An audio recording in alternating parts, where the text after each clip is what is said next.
दोस्तों आजकल बैंक और एनबीएफसी के द्वारा नियुक्त किए गए लोन रिकवरी एजेंट्स का आतंक बढ़ता जा रहा है। ये लोन रिकवरी एजेंट्स लोन के बोरोवर्स को कॉल पर डराते हैं, धमकाते हैं, गाली गलौज करते हैं, अभद्र भाषा का प्रयोग करते हैं दोस्तों। और तो और ये लोन रिकवरी एजेंट्स लोन के बोरोवर्स के घर पर होम विजिट भी करते हैं, उनके वर्किंग प्लेस, ऑफिस और एम्प्लॉयमेंट के प्लेस पर भी विजिट करते हैं दोस्तों, विदाउट एनी इंटीमेशन, बिना कोई सूचना दिए, जो कि पूरी तरीके से अवैध है, इलीगल है और गैर कानूनी है दोस्तों। डियर फ्रेंड्स, इस प्रकार की गलत लोन रिकवरी की प्रक्रिया पर रोक लगाने के लिए reserve bank of India RBI ने कुछ स्पष्ट दिशा निर्देश और कुछ इंपॉर्टेंट गाइडलाइंस जारी किए हैं। इन गाइडलाइंस का हर एक बैंक और एनबीएफसी उनके लोन रिकवरी एजेंट्स को पालन करना, इसे फॉलो करना दोस्तों अनिवार्य है, मस्ट और मैंडेटरी है।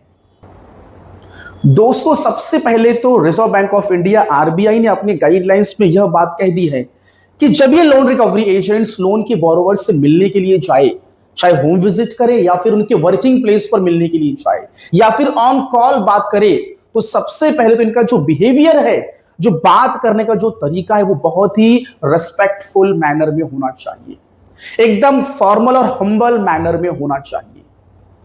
गलत शब्दों का प्रयोग बिल्कुल भी अलाउ नहीं है। गाली गलौज करना, डराना, धमकाना, अभद्र भाषा का प्रयोग करना बिल्कुल भी अलाउ नहीं है।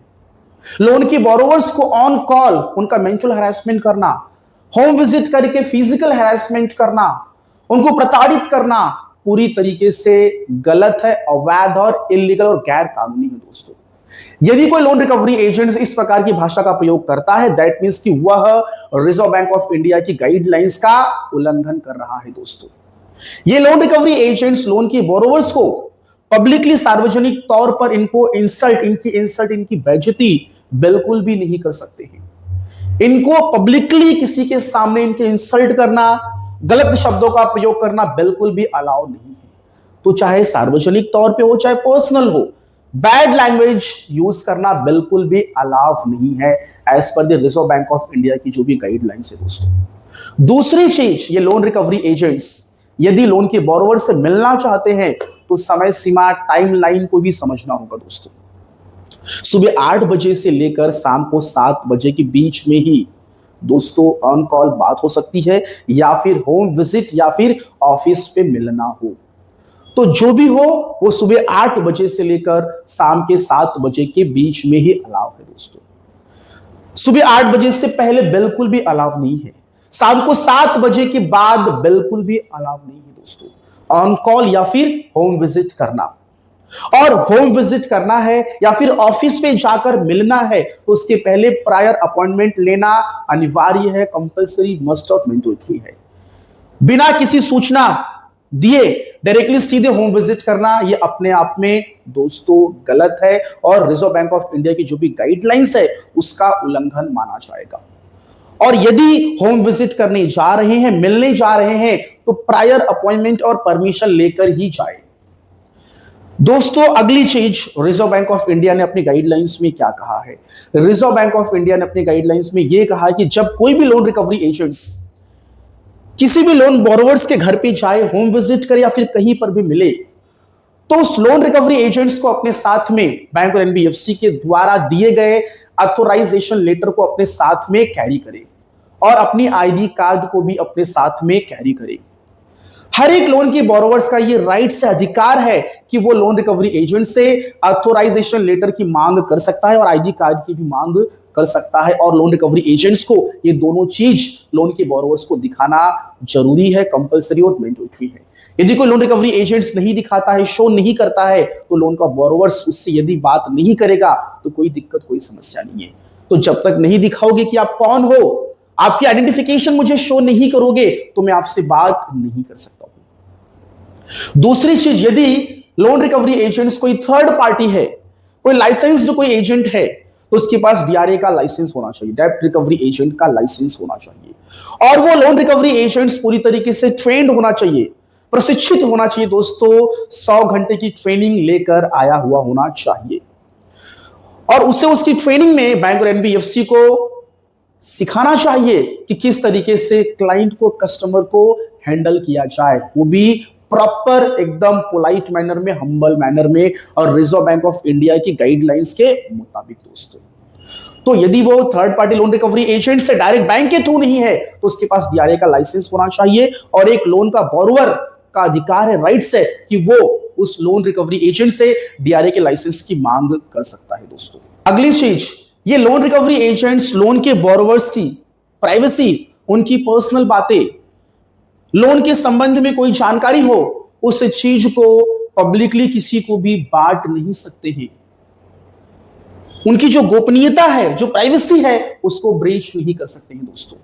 किसी भी थर्ड पर्सन को लोन के संबंध में, कितना अमाउंट लोन में लिया था, कितना भरा है, कितना डिफॉल्ट हुआ है, ऐसा कुछ भी कोई भी जानकारी वो लोन रिकवरी एजेंट्स किसी भी थर्ड पर्सन के साथ में शेयर नहीं कर सकते हैं दोस्तों। इवन तो आपके फैमिली मेंबर्स को भी नहीं बता सकते हैं।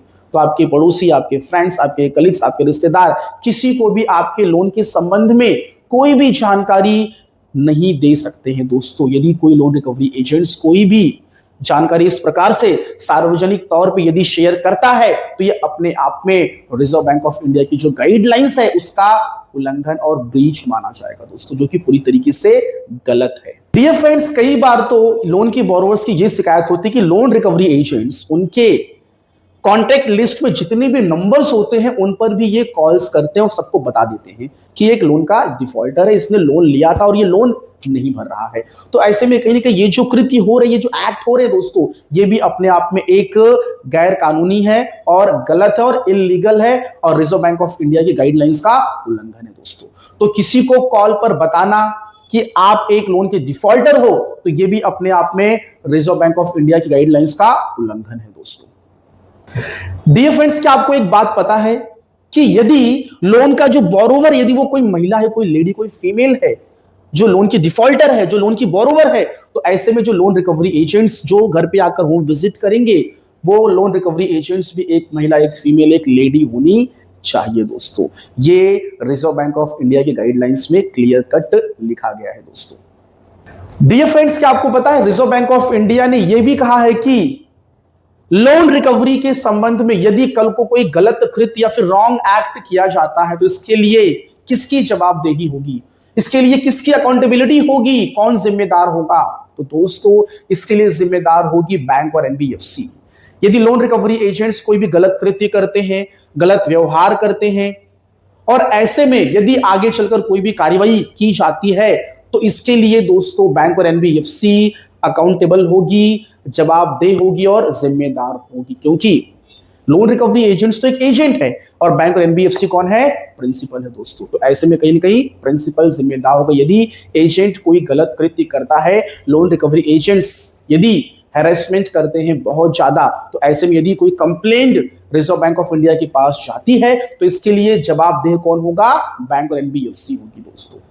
दोस्तों क्या आपको पता है रिजर्व बैंक ऑफ इंडिया ने अपनी गाइडलाइंस में एक बात और कह दी है कि यदि कोई भी लोन 10 लाख रुपए से नीचे का है तो ऐसे में बैंक और एनबीएफसी को कोशिश करना चाहिए कि ऐसे लोन्स को लोक अदालत में रिफर करके सेटलमेंट कर लिया जाना चाहिए दोस्तों। ये सबसे बड़ी बात कह दी है रिजर्व बैंक ऑफ इंडिया ने। यदि टोटल लोन का amount, outstanding total dues amount यदि 10 लाख रुपए के नीचे है तो ऐसे लोन के अमाउंट को, ऐसे पर्सनल लोन या फिर क्रेडिट कार्ड्स के ड्यूज अमाउंट को लोक अदालत में रिफर करके सेटलमेंट कर लिया जाना चाहिए दोस्तों। डियर फ्रेंड्स, यदि लोन रिकवरी एजेंट्स आपको बहुत ज्यादा हैरेस करते हैं, परेशान करते हैं, गाली गलौज करते हैं, होम विजिट करते हैं, वर्किंग प्लेस पर विजिट करते हैं without any intimation, reserve bank of India की गाइडलाइंस को बिल्कुल भी नहीं मानते दोस्तों, तो ऐसे में कहीं ना कहीं आपको इन लोन रिकवरी एजेंट्स के खिलाफ में आपको लीगल एक्शन लेना चाहिए, कानूनी कार्रवाई करना चाहिए दोस्तों। और जो भी संबंधित बैंक और एनबीएफसी है उनके पास आपको कंप्लेंट फाइल करना चाहिए। वहां पे एक ग्रीवेंस सेल होती दोस्तों, एक रेड्रेसल ग्रीवेंस सेल होती, वहां पे आपको आपकी शिकायत, आपकी कंप्लेंट आपको दर्ज करवानी चाहिए। यदि बैंक और एनबीएफसी की तरफ से कोई सहायता, कोई रिलीफ नहीं मिलती है तो अगले 30 दिनों के बाद आपको 30 दिन का वेट करना, उसके 30 दिनों के बाद आप reserve bank of India RBI में जा सकते हैं। वहां पे ओम्बड्समैन लोकपाल है दोस्तों, वहां पे आप कंप्लेंट फाइल कर सकते हैं। उनकी एक पोर्टल है कंप्लेंट की, उनकी ईमेल आईडी है, आप वहां पर लिखित रूप में दोस्तों शिकायत दर्ज करवा सकते हैं। तो ऐसे में रिजर्व बैंक ऑफ इंडिया के पास यदि मजबूत एविडेंस सबूत पाए गए बैंक और एनबीएफसी लोन रिकवरी एजेंट्स के खिलाफ में, तो reserve bank of India bank और एनबीएफसी और लोन रिकवरी एजेंट्स के ऊपर लीगल एक्शन ले सकता है। उनके ऊपर पेनाल्टीज, फाइन, जुर्माना, इवन तो यदि बहुत ज्यादा गलत हुआ रहेगा दोस्तों तो उनके लाइसेंस पे भी नकारात्मक और नेगेटिव इफेक्ट पड़ सकता है दोस्तों। Even though reserve bank of India उनको कुछ क्षेत्रों में लोन रिकवरी को पूरी तरीके से बैंड कर सकता है कि भाई आप लोन रिकवरी करो ही मत, इस प्रकार का भी एक्शन ले सकता है reserve bank of India bank और एनबीएफसी के ऊपर दोस्तों यदि आपको रिजर्व बैंक ऑफ इंडिया के द्वारा जारी किए गए गाइडलाइंस की यदि आपको पीडीएफ कॉपी चाहिए तो आप मुझे व्हाट्सएप करें मेरे लीगल हेल्पलाइन नंबर पर। मैं आपको रिजर्व बैंक ऑफ इंडिया के द्वारा जारी किए गए समय समय पर अलग अलग जो गाइडलाइंस जारी किए गए हैं, आपको गाइडलाइंस की कॉपी मैं आपको व्हाट्सएप पर प्रोवाइड करवा दूंगा दोस्तों। तो यदि आप एक लोन के बोरोवर्स हैं और किन्हीं विषम परिस्थितियों में यदि आपका लोन डिफॉल्ट हो रहा है दोस्तों, और ऐसे में यदि आपको लोन रिकवरी एजेंट्स हैरेस कर रहे, परेशान कर रहे, तो ऐसे में दोस्तों आपको रिजर्व बैंक ऑफ इंडिया के द्वारा जारी किए गए गाइडलाइंस को आपको जरूर पढ़ना चाहिए और आपके जो भी राइट्स, आपके जो भी अधिकार हैं उसके बारे में आपको जरूर जानना चाहिए दोस्तों। यदि आपको पता होगा तभी आप इन लोन रिकवरी एजेंट से लड़ सकते हैं दोस्तों और इनको आप सबक सिखा सकते हैं। सो दोस्तों मेरा ये लेक्चर यहीं पे समाप्त हुआ। थैंक यू सो मच, धन्यवाद, जय हिंद,